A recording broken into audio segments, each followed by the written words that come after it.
Совсем скоро на экраны выйдет мультик о супергероях, которые знают башкирский не хуже, чем мы.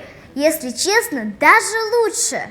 Детско-юношеский телеканал «Тамыр» презентует мультсериал под названием «Нурбастан». Главные персонажи этого супергеройского мультика на 12 серий – волшебные существа с лучезарными глазами, с солнечными зайчиками в ладошках и волшебными волосами. Я делал первые эскизы, сделал в первую очередь Янура. Граффити мне очень понравилось, и мы эту идею развивали. То есть сделали множество эскизов на разных вариантов, переделывали. И даже перед первой серией Нурбастан тоже их доработали, упростили. Главных героев 5.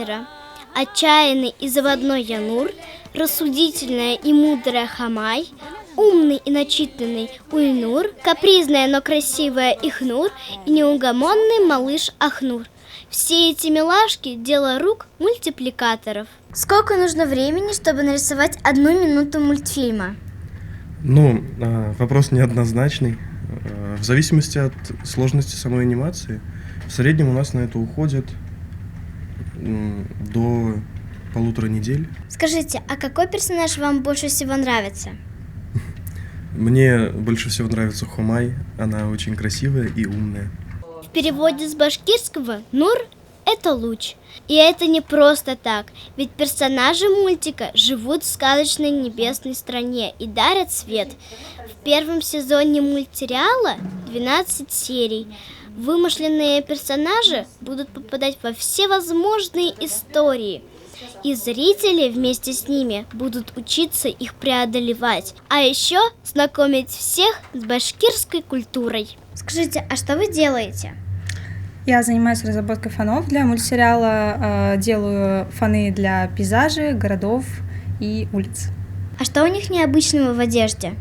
У персонажей есть такая интересная характеристика, у них есть у всех капюшоны, потому что на Нурбастане, мир, в котором они живут, он находится на небе, а там холодно, поэтому они закрываются этим капюшоном.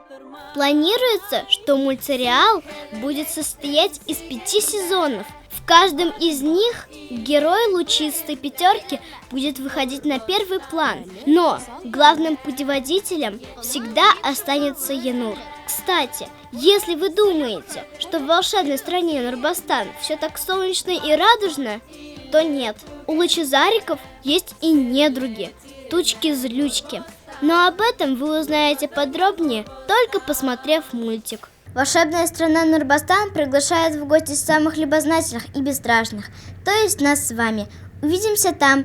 Дина Рафикова, Руслан Бекбаев, специально для Горы новостей.